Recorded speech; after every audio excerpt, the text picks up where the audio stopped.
જય શ્રી કૃષ્ણ। આજે આપણે બનાવશું મેથીનું લોટિયું શાક। શિયાળામાં બહુ ગરમા ગરમ ખાવાની મજા આવે। એના માટે જોશે આપણે એક નાની જોડી મેથીની લીધી છે, ઝીણી સુધારી લીધી છે એકદમ। એક વાટકી બેસણ છે, ચણાનો લોટ, 2 ટેબલસ્પૂન તેલ છે અને એક ઝીણું સુધારેલું લીલું મરચું છે ને અડધી ટીસ્પૂન આદું છે।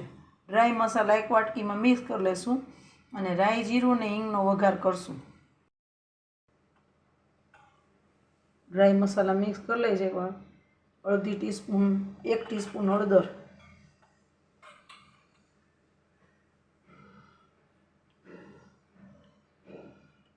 1 ટીસ્પૂન લાલ મરચું પાવડર કાશ્મીરી તીખું મિક્સ છે,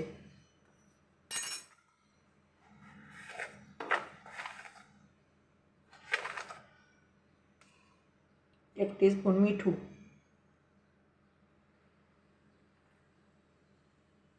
1/2 ટીસ્પૂન ગરમ મસાલો,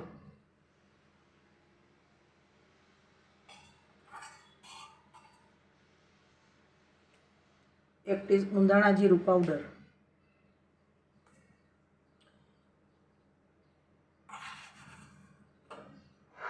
અને 1 ટીસ્પૂન ખાંડ નાખશું। જો સુગર ડાયાબિટીસવાળા માટે કરતા હોય તો ખાંડ એવોઇડ કરી નાખવાનો છે, સ્કીપ કરી નાખવાની છે। બાકી તો નાખીએ તો સહેજ કડવાશ ઓછી લાગે મેથીની। જો કે શિયાળામાં કડવી જ ના હોય પણ તો એ સરસ લાગે છે આ રીતે। હવે તેલ અને રાઈ જીરુંનો વઘાર કરી લેશું। મેથીનો તેલ મૂકી દેશું।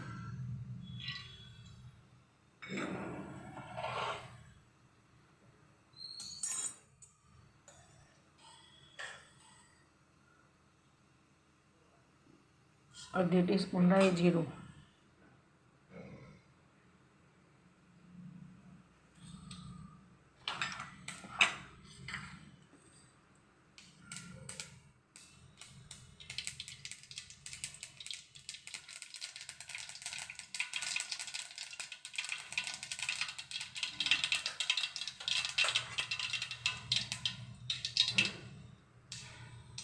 આ ટીસ્પૂન હિંગ।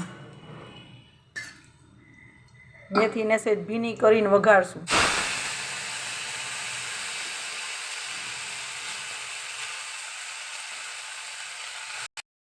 મેથી બધી નાખી દીધી છે।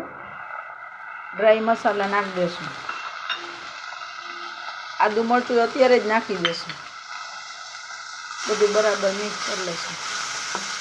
સહેજ પાણીવાળી મેથી હોય ને એટલે મસાલા બળે નહીં, એટલે સહેજ પાણીવાળી રાખવાની મેથી।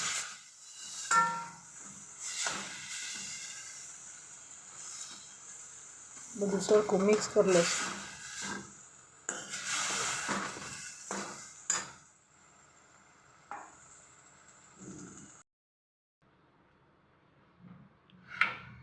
હવે આમાં 2 વાટકી પાણી નાખી દીધું છે।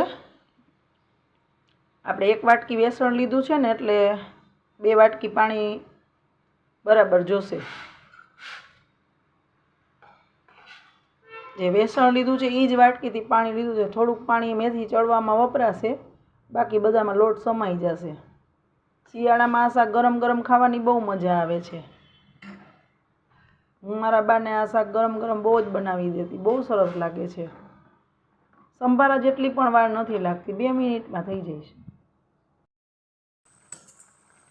જાવ ઉકળી ગયું છે, મેથી એ ચડી ગઈ છે। લોટ નાખી દેશું। હવે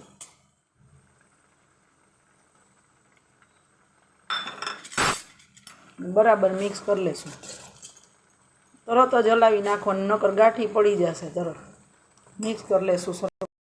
જો લોટ બરાબર મિક્સ થઈ ગયો છે, હવે સર્વ કરી દેશું। જો હવે આ બરાબર સીજી ગયું છે। ઢાંકીને 2 મિનિટ રાખ્યું હતું, હવે સર્વ કરી દેશું। તો તૈયાર છે આપણું આ મેથીનું શાક લોટિયું। સેવ મમરા હારે સર્વ કર્યું છે। નાસ્તામાં ગરમ ગરમ સહેજ મોડો નાસ્તો કરતા હોય ને ગરમા ગરમ બહુ ખાવાની મજા આવશે। એકવાર જરૂરથી ટ્રાય કરજો। જો મારી રેસીપી તમને ગમતી હોય ને તો લાઇક, શેર અને સબસ્ક્રાઈબ કરજો। જય શ્રી કૃષ્ણ।